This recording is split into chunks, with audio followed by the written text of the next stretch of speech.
साथियों नमस्कार जोहार। गंगा स्टडी के यूट्यूब चैनल में आप सभी का स्वागत है। साथियों आज हम देखेंगे झारखंड इकोनॉमिक सर्वे का चैप्टर 1 और चैप्टर 2। इससे पहले अगर आप झारखंड इकोनॉमिक सर्वे का जो अन्य वीडियो गंगा स्टडी के यूट्यूब चैनल पर अपलोड किया गया है वो अगर आप नहीं देखे होंगे तो आप प्ले लिस्ट में जाकर देख सकते हैं। गंगा स्टडी के यूट्यूब चैनल में झारखंड करंट अफेयर्स का एक प्लेलिस्ट बना हुआ है। वहाँ आपको झारखंड का इकोनॉमिक सर्वे, बजट और पेपर कटिंग का वीडियो देखने के लिए मिलेगा। आप वहाँ जाकर देख सकते हैं, वो काफ़ी महत्वपूर्ण आपके एग्जाम के लिए होगा। और ये जो मैं वीडियो बना रहा हूँ वो इसका यूज काफ़ी जगह होगा। आप झारखंड का कोई भी एग्जाम दे, जैसे एसएससी का कोई भी एग्जाम दे, वहाँ पर आपको काम आएगा। जेपीएससी पीटी का एग्जाम दे रहे होंगे वहाँ पर काम आएगा। और साथ ही साथ आप जेपीएससी मेंस का एग्जाम दे रहे होंगे तो वहाँ जो झारखंड इकोनॉमिक्स का जो सेक्शन होगा वहाँ पर जो आप आंसर लिखेंगे, वहाँ इन आंकड़ों का अगर आप प्रयोग करके उन आंसरों को अच्छे से लिखेंगे तो आपका आंसर काफ़ी इम्पैक्टफुल होगा, काफ़ी प्रभावी होगा और आपको अच्छे मार्क्स मिलेंगे। तो इस दृष्टि से देखें तो ये इकोनॉमिक सर्वे का वीडियो काफ़ी हेल्पफुल होने वाला है आपके लिए। तो चलिए शुरुआत करते हैं आज के वीडियो को। तो देखिए जीएसडीपी, झारखंड का ग्रोथ रेट पर पहले हम नज़र डालते हैं। इस वीडियो में काफ़ी कुछ देखने के लिए मिलेगा आपको और काफ़ी महत्वपूर्ण होगा ये। तो सबसे पहले देखते हैं झारखंड का जीएसडीपी। तो 2020-21 जो कोविड का टाइम था उस दौरान देखें, 2020-21 जो कोविड का टाइम था उस दौरान झारखंड का जो ग्रोथ रेट था -5.5। आप जान रहे हैं कोविड के दौरान दशा स्थिति ठीक नहीं थी, तो उस समय झारखंड की स्थिति -5.5 मतलब ग्रोथ रेट 5.5% से वो नीचे की तरफ गिर रहा था। लेकिन अच्छी बात ये थी कि इस समय राष्ट्रीय औसत अगर देखें ग्रोथ रेट तो -6.6 था। तो उस दृष्टि से देखें तो झारखंड की स्थिति उस समय राष्ट्रीय औसत से बेहतर थी। उसके बाद 2021-22 में 8.2%, 2022-23 में 7.8% और 2023-24 में 7.4% रहने का अनुमान है। तो एक ग्रोथ रेट आप कंपैरिजन करके मेंस में दिखा सकते हैं। और अगर आप जेएसएससी का कोई एग्जाम देने जा रहे हैं तो 2023-24 का ये आंकड़ा जरूर याद रखें, 7.4% ये अनुमानित है ग्रोथ रेट रहने का 2023-24 में। उसके बाद अगर हम ओवरऑल 2011-12 से 2018-19 के बीच देखें एवरेज ग्रोथ तो 6.2% झारखंड का ग्रोथ रेट रहा। तो ये भी महत्वपूर्ण होगा। पर कैपिटा इनकम, प्रति व्यक्ति आय, अगर हम प्रति व्यक्ति आय की बात करें तो कांस्टेंट प्राइस स्थिर मूल्य पर सबसे पहले देखें तो आप जब भी देखेंगे अस्थिर मूल्य पर अगर देखेंगे तो वो आंकड़ा आपको कम दिखाई देगा और करंट प्राइस पर आंकड़ा हमेशा अधिक दिखाई देगा। क्योंकि कांस्टेंट प्राइस पर हम किसी पिछले साल का जो मानक एक वर्ष होता है उसके तुलना में देखते हैं, तो इसलिए कांस्टेंट प्राइस पर आंकड़े आपको कम नजर आएंगे। तो कांस्टेंट प्राइस पर 2020-21 के अनुसार देखिए तो झारखंड में प्रति व्यक्ति आय 51,365 रुपये, 51,365 रुपये ये एक वर्ष का होता है। 2020-21 में देखिए 51,365 रुपये। उसी प्रकार 21-22 में ये बढ़कर 55,126 रुपये हो गया। अगर हम करंट प्राइस की बात करें तो 20-21 में 71,071 रुपये था और 21-22 में ये बढ़कर 78,660 रुपये हो गया। तो झारखंड में प्रति व्यक्ति आय जो है धीरे धीरे बढ़ रहा है, लेकिन अभी हम देखेंगे कि ये अभी भी इसके हालात अन्य राज्यों की अपेक्षा काफ़ी पीछे है झारखंड राज्य का प्रति व्यक्ति आय, जो कि अच्छा संकेत नहीं है। अगर एस्टिमेटेड ग्रोथ इन 2022-23 का देखें तो ये कांस्टेंट प्राइस पर 6.7% के रेट से बढ़ेगा और ये 58,819 रुपये होगा, और करंट प्राइस पर 9.4% से बढ़कर ये 86,060 रुपये का होगा। तो ये डेटा आप 86,060 रुपये का जो प्रति व्यक्ति आया है 2022-23 में करंट प्राइस पर, ये आप याद रखेंगे। नेक्स्ट, कोविड के दौरान भारत का ग्रोथ रेट हम बताए थे कि -6.6% था, लेकिन झारखंड का उस दौरान भी राष्ट्रीय औसत से ग्रोथ रेट अच्छा था, जो कि -5.5% था, जो कि राष्ट्रीय औसत से बेहतर है। आप एक ग्राफ को बना सकते हैं। एक ग्राफ मैं बता दिया हूँ कि 19-20 में 1.1% था, 20-21 में -5.5% हो गया, वही 21-22 में 8.2% हो गया, और 22-23 में 7.8%, और 23-24 में अनुमानित है 7.4%। तो इस तरह का आप ग्राफ आप मेंस के एग्जाम में भी यूज कर सकते हैं। नेक्स्ट, भारत के जीडीपी में झारखंड के जीएसडीपी का योगदान। झारखंड का जीएसडीपी का योगदान भारत के जीडीपी में कितना परसेंट है, वो आप देखें। तो 2000 जब झारखंड राज्य का निर्माण हुआ, उस समय 2001 में झारखंड का जीएसडीपी का योगदान जीडीपी में केवल 1.52% था। ये 2017-18 में बढ़कर 1.6% हुआ, और अभी 2021-22 में ये आंकड़ा 1.61% है। तो भारत के कुल जीडीपी में झारखंड का जीएसडीपी का योगदान केवल और केवल 1.61% है। तो ये स्थिति अच्छी नहीं है, चूंकि झारखंड राज्य के निर्माण से अब तक देखिए एक मामूली सा बढ़ोतरी देखने को मिल रहा है, और साथ ही साथ देखिए अगर यहाँ झारखंड का पॉपुलेशन पूरे देश का 2.72% है, पूरे एरिया का 2.72% है, और यहाँ पर जीडीपी में योगदान केवल 1.61% है, और यहाँ पर संसाधन भी काफ़ी है, फिर भी ये जीएसडीपी में झारखंड का योगदान जीडीपी में काफ़ी कम नज़र आ रहा है। तो ये अच्छा संकेत नहीं है।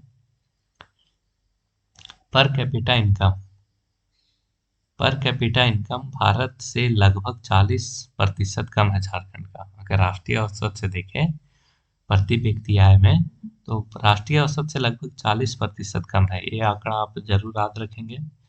2001 में प्रति व्यक्ति आय झारखंड का राज्य निर्माण के समय से अभी हम तुलना करके देखेंगे तो उस समय झारखंड का स्थान पूरे देश में 26वां था। 27वां में यूपी था, 28वां में बिहार था, और उस समय गोवा के प्रति व्यक्ति आय से झारखंड का 290% कम था, और बिहार जो कि सबसे नीचे पायदान पर था 28वें स्थान पर, तो बिहार से 34% प्रति व्यक्ति आय अधिक था, और उस समय 9,980 रुपये था प्रति व्यक्ति आय। 2001 की हम बात कर रहे हैं जब झारखंड राज्य का निर्माण हुआ था। अब 2020-21 में देखते हैं उतने सालों के बाद झारखंड की स्थिति क्या रही। तो अभी भी झारखंड का स्थान प्रति व्यक्ति आय में 26वां है। तो ये आंकड़ा आप याद रखेंगे। अभी भी 2020-21 के अनुसार भी झारखंड में प्रति व्यक्ति आय में अगर स्थान देखें तो पूरे देश में 26वां है, और राज्य निर्माण के समय भी 26वां था। मतलब अभी तक प्रति व्यक्ति आय में कोई सुधार देखने के लिए नहीं मिला है। गोवा से उस समय 290% कम था, अभी 481% कम है प्रति व्यक्ति आय झारखंड का, और बिहार से 45% अधिक है प्रति व्यक्ति आय के मामले में। तो आप इस तरह से मेंस में तुलनात्मक दृष्टिकोण से आप आंसर को लिखेंगे तो काफ़ी अच्छा होगा।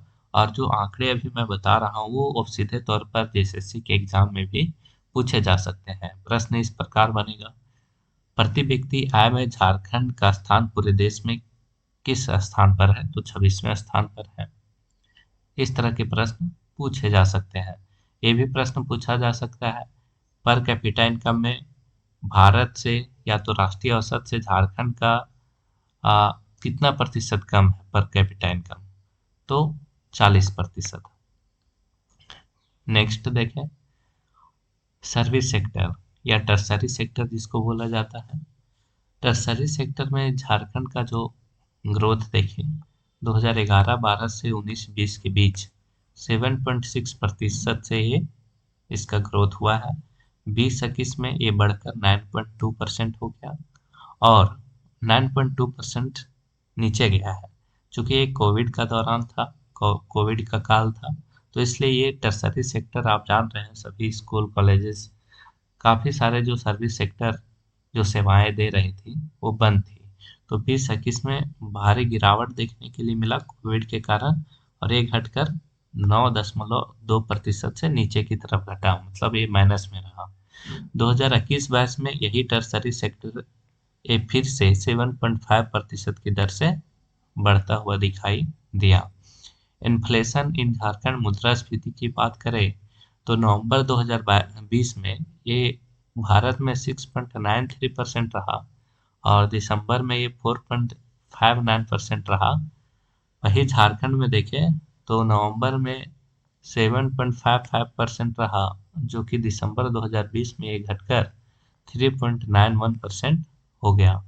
तो जनवरी, अब देखें जनवरी 2022 से अक्टूबर 2022 के बीच इंडिया और झारखंड का लगभग 6% से अधिक रहा और नवंबर से दिसंबर के बीच ये फिर से 6% से नीचे हुआ दोनों का। अधिकांशतः झारखंड का इन्फ्लेशन रेट भारत के इन्फ्लेशन रेट से कम रहा, जो कि अच्छी बात है। अब देखें MPI multi dimensional poverty index, जो कि नीति आयोग द्वारा जारी किया जाता है। इसमें 12 इंडिकेटर्स होते हैं और उसके अनुसार, नीति आयोग के अनुसार झारखंड में जो गरीबी देखें तो झारखंड में 42.16% गरीबी है। आंकड़ा आप याद रखेंगे, 42.16% गरीबी है झारखंड में।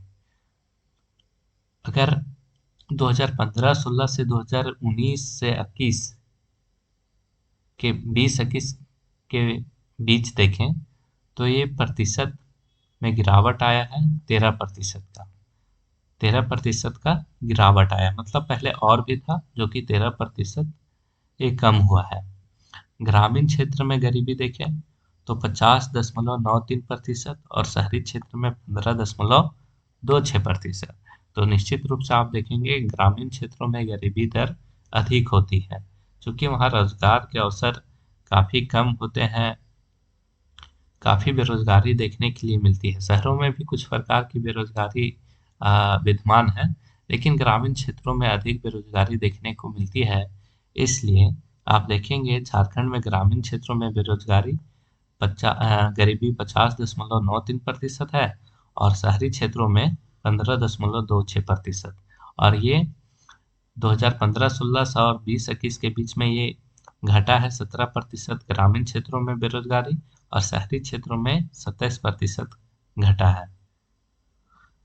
जीएसवीए में योगदान देखें, ग्रोस स्टेट वैल्यू एडिशन में देखें योगदान, तो टर्सरी सेक्टर का आप कंपैरिजन करने के लिए मैं इस तरह का डेटा बनाया हूं, लेकिन आप इन डेटा को याद रखेंगे। टर्सरी सेक्टर का सबसे ज़्यादा योगदान है तृतीयक क्षेत्र का, झारखंड में सबसे ज़्यादा योगदान है लगभग 45%। सेकेंडरी सेक्टर का योगदान, उसके बाद है द्वितीयक क्षेत्र का योगदान सबसे अधिक लगभग 34%, 33.6%। उसके बाद सबसे कम अभी झारखंड में प्राथमिक क्षेत्र का योगदान है जीएसवीए में, केवल 22%। तो आप इन डेटा को 11 के मल्टीपल से याद रख सकते हैं, 22, 33, 44। थोड़ा थोड़ा आप उसमें चेंज कर देंगे तो वो डेटा आपको जहन में रह जाएगा। तो इस तरह से अगर हम 11-12 से तुलना करें तो टर्सरी सेक्टर का योगदान था 38.5%, जो कि बढ़ के हो गया 45% लगभग। और वही सेकेंडरी सेक्टर का योगदान था 33.8%, वो 33.6% हुआ, मतलब मामूली सा गिरावट दिखाई दिया है। वहीं प्राइमरी सेक्टर का योगदान 11-12 में 27.7% था, वो घट के 21.8% हो गया। मतलब इसमें ज़्यादा गिरावट देखने को मिला है। स्वाभाविक सी बात है, लोग प्राथमिक क्षेत्र के कार्यों से निकलकर द्वितीयक तृतीयक क्षेत्र के कार्यों में जा रहे हैं, तो इनका योगदान स्वाभाविक रूप से कम होगा। तो आप इस तरह का डायग्राम बना सकते हैं। प्राइमरी सेक्टर का लगभग 22% योगदान जीएसवीए में झारखंड का, सेकेंडरी में 34% का और टर्सरी में 45% का। अब इंडस्ट्रियल सेक्टर का ग्रोथ देखिए झारखंड में इंडस्ट्री की काफ़ी संभावनाएं हैं। और उस तरह से हम देखें इंडस्ट्रियल सेक्टर का ग्रोथ, तो 11-12 से 18-19 के बीच 5.3% का बढ़ोतरी देखने के लिए मिला। औद्योगिक क्षेत्र में 19-20 में 4.1% से गिरावट देखने के लिए मिला ड्यू टू कोविड। 20-21 में फिर से 5.7% का गिरावट मिला। 2015-16 में भी 12.5% से गिरावट हुआ, लेकिन 18-19 में 17% की दर से इसमें वृद्धि देखने के लिए मिला इंडस्ट्रियल सेक्टर में। और 11-12 से 21-22 के बीच देखें ओवरऑल औसत इंडस्ट्रियल सेक्टर में बढ़ोतरी देखने के लिए मिला 12% की दर से। नेक्स्ट 2011-12 से 21-22 में टर्सरी सेक्टर में औसत 5.8% का वृद्धि हुआ। सेकेंडरी सेक्टर में 4.3% का वृद्धि हुआ और प्राइमरी सेक्टर में 1.9% का वृद्धि हुआ। तो आप देख रहे हैं 2011-12 से 21-22 के बीच में झारखंड में टर्सरी सेक्टर थोड़ा तेजी से बढ़ रहा है। नेक्स्ट चैप्टर 2 अब देखते हैं। इसमें fiscal development and state finance के बारे में देखेंगे, जो भी महत्वपूर्ण आंकड़ा है। तो कोविड के कारण 2020-21 में राजस्व प्राप्ति जो राजस्व प्राप्ति है, वो 2020-21 में कोविड के कारण 4% से घटा है और कर प्राप्ति भी 2% से घटा है और गैर कर प्राप्ति भी 7% की दर से घटा है। ये सभी जो है कोविड के कारण हुआ। 2021-22 में राजस्व प्राप्ति पुनः फिर 24% की दर से अधिक बढ़ा है। अब देखिए बजट, साइज ऑफ बजट का आकार। तो 2001, यहाँ एक जीरो एक्स्ट्रा हो गया है, 2001-2 से 2021-22 के बीच राज्य का बजट लगभग 13 गुना बढ़ा है। आप देखेंगे 2001-2 से 2021-22 के बीच राज्य का जो बजट है लगभग 13 गुना बढ़ा है। आप देखें 2001 में लगभग 6,000 करोड़ का बजट था, 2022-23 में 101 करोड़ का हो गया और यहाँ पर 2023-24 में देखें तो ये 1,16,418 करोड़ का बजट अभी 2023-24 का बजट किया गया है। और 2022-23 और 23-24 का तुलना करें तो पिछले साल की तुलना में इस बार का बजट 15% लगभग अधिक है। बजट 3 मार्च को झारखंड में पेश किया जाता है और वर्तमान में रामेश्वर उरांव जो वित्त मंत्री हैं उनके द्वारा बजट पेश किया गया है 3 मार्च को। राज्य का कुल प्राप्ति देखें 15-16 से 21-22 के बीच तो 6.8% की दर से वृद्धि हुआ है और राजस्व प्राप्ति 9.4% से बढ़ा है और पूंजीगत प्राप्ति 3.5% से गिरावट देखने के लिए मिला है। तो कुल राजस्व प्राप्ति 2015-16 में 40,638 करोड़ था, जो कि बढ़कर 2021-22 में 69,722 करोड़ हो गया। तो इसमें 72% की वृद्धि इन सालों के बीच में देखने के लिए मिला। राज्य के कुल राजस्व प्राप्ति में कर का योगदान सबसे अधिक है।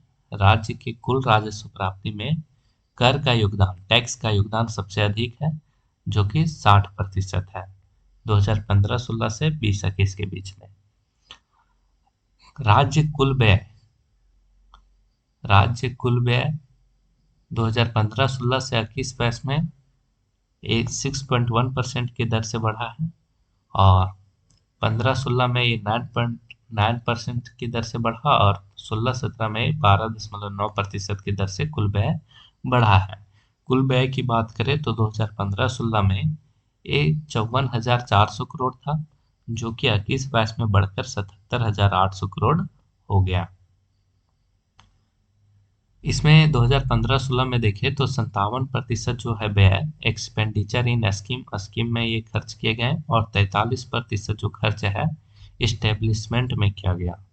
राज्य का फिजिकल डेफिसिट राजकोषीय घाटा लगभग एफआरबीएम सीमा, ये आरबीआई द्वारा जो निर्धारित सीमा है उसके अंदर रहा। तो ये अच्छा संकेत है कि झारखंड का जो राजकोषीय घाटा है वो राजकोषीय घाटा जो है वो 4 ± 2 होना चाहिए, और वो एक आदर्श सीमा होता है। तो उसके अंदर ही झारखंड का राजकोषीय घाटा रहा, जो कि अच्छा संकेत है। 2018-19 में से 19-20 तक ये जो राजकोषीय घाटा है 3% ऑफ नॉमिनल जीएसडीपी था। 2020-21 में 5%, ये थोड़ा बढ़ा इसलिए चूंकि इस दौरान कोविड था। 2021-22 में एक फिजिकल डेफिसिट 1% से कम रहा। और देखिए फिजिकल डेफिसिट झारखंड का किस प्रकार से उतार चढ़ाव हुआ है। 2016-17 में 4.31%, 17-18 में 4.42%।